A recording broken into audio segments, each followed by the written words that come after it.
LPU ప్లేస్మెంట్ల రికార్డులు సృష్టిస్తోంది. Final year student 2.5 కోట్ల ప్యాకేజ్ పొందుతున్నారు. 1700 మందికి పైగా ఎల్పియు స్టూడెంట్స్ 10 లక్షల నుంచి 2.5 కోట్ల ప్యాకేజెస్ పొందారు.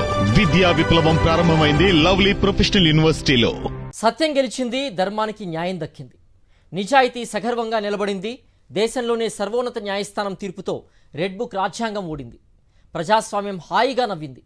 ఆటవిక పాలనతో కక్ష సాధింప చేయాలని అనుకున్న కూటమి పెద్దల కుట్ర భగ్నమైంది.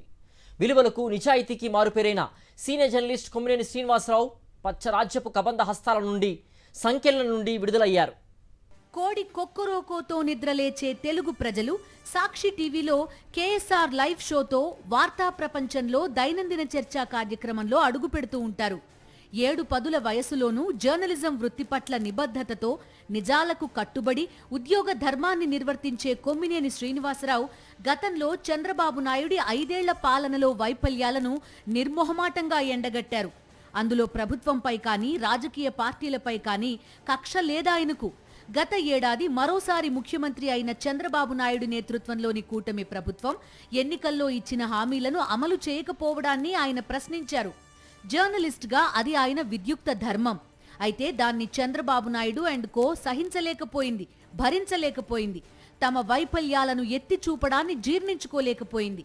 ఎలాగైనా సరే కొమ్మినేని శ్రీనివాసరావును ఏదో ఒక అక్రమ కేసు బనాయించి కటకటాల వెనక్కి పంపాల్సిందేనని గుండెల నిండా కక్షను, కళ్ల నిండా కార్పణ్యాన్ని నింపుకుంది కూటమి ప్రభుత్వం. ఎందుకంటే రెడ్ బుక్ రాజ్యాంగంలోని కీలక అధికరణం అదే కాబట్టి. అయితే ఏ తప్పు చేయని కొమ్మినేనిని ఎలా అరెస్టు చేయడం, ఎలా జైలుకు పంపడం?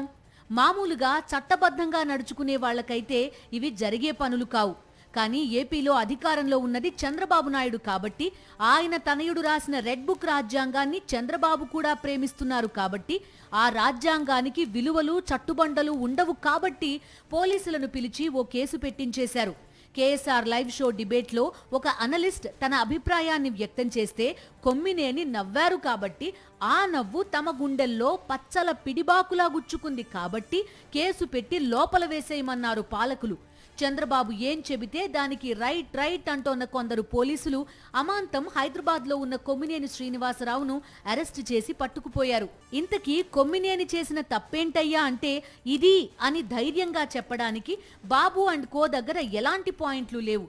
తాము కొమ్మినేనిపై బనాయించిన కేసులు న్యాయస్థానాల్లో నిలబడవని వారికి తెలుసు. అయినా అధికారం తమ చేతుల్లో ఉంది కాబట్టి, కొమ్మినేని తమ వైఫల్యాలను, అవినీతిని నిలదీస్తున్నారు కాబట్టి అరెస్టు చేయించి పట్టుకుపోయారంతే. అయితే ఈ అక్రమ అరెస్టుపై సుప్రీంకోర్టును ఆశ్రయించగా సర్వోన్నత న్యాయస్థానం కొమ్మినేనిపై పెట్టిన కేసును, అందులోనూ కొన్ని సెక్షన్లను చూసి ఆశ్చర్యపోయింది. పదే పదే మందలించిన ఎస్సీ ఎస్టీ అత్యాచార నిరోధక చట్టాన్ని పెట్టేయడమేంటని పోలీసులపై సీరియస్ అయింది.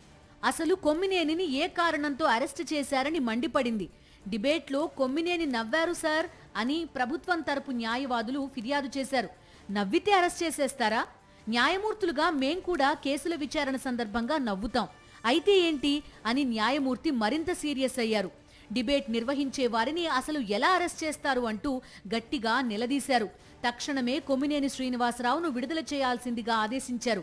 విడుదలకు ఏమన్నా షరతులు ఉంటే అది కింది కోర్టు విధిస్తుందని వ్యాఖ్యానించారు. కొమ్మినేని శ్రీనివాసరావును జూన్ 9న అరెస్ట్ చేశారు. ఆ తర్వాత ఆగమేఘాల మీద ఆయనపై మరికొన్ని కేసులు పెట్టించేశారు.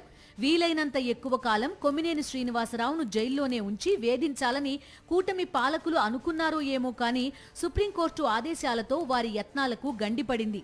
రాజకీయాల్లో అడుగుపెట్టింది లగాయితు. చంద్రబాబు నాయుడు నమ్మింది ఒకటే, సత్యం వధ, ధర్మం చెర అంటారు ఆయన రాజకీయ ప్రత్యర్థులు. కొమ్మినేని శ్రీనివాసరావు అరెస్టు విషయంలోనూ అదే పాటించారు.